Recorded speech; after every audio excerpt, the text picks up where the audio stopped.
بسم اللہ والصلاة والسلام علی رسول اللہ محمد وعلی آلہ واصحابہ وازواجہ اجمعین، اما بعد،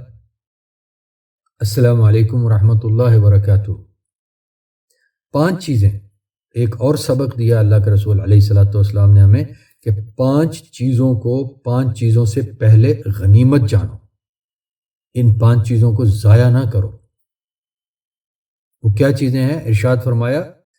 اغتنم خمسن قبل خمس،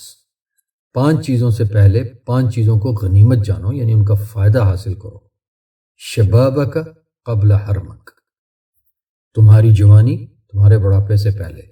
بڑھاپا آنے سے پہلے جوانی کو غنیمت سمجھو اور اس کا فائدہ حاصل کرو، یعنی اس جوانی کو اللہ اور اللہ کے رسول علیہ الصلاۃ والسلام کی اطاعت میں گزارو، ان کی مقرر کردہ حدود کے مطابق اپنی معاشرتی خاندانی ذمہ داریوں کو پورا کرو۔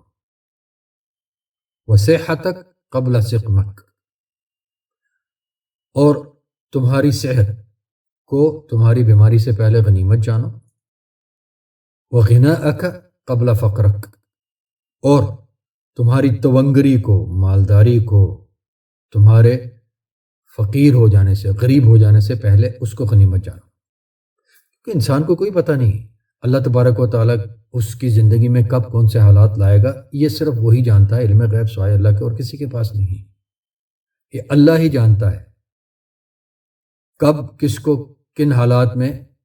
مبتلا فرماتا ہے، امتحاناً یا معاذ اللہ اس کی کسی ناراضگی کی وجہ سے۔ تو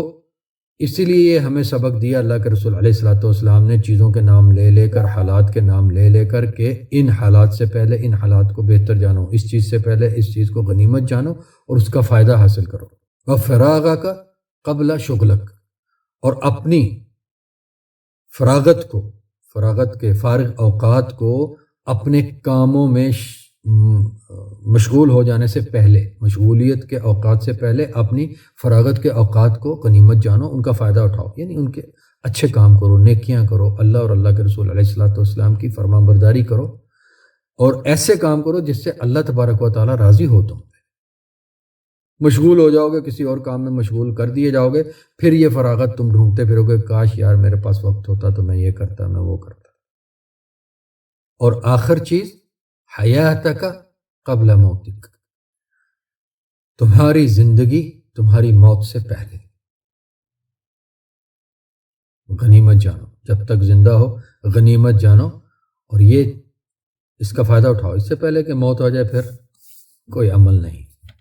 پھر بس حساب ہی حساب ہے۔ یہ حدیث شریف مستدرک الحاکم میں ہے اور صحیح الجامع صغیر میں۔ اللہ تبارک و تعالی ہمیں حق جاننے، ماننے، اپنانے اور اسی پر عمل پیرا رہتے ہوئے اس کے سامنے حاضر ہونے والوں میں سے بنائے، اس حال میں کہ وہ ہم پر راضی ہو، اور ہمارے سب کی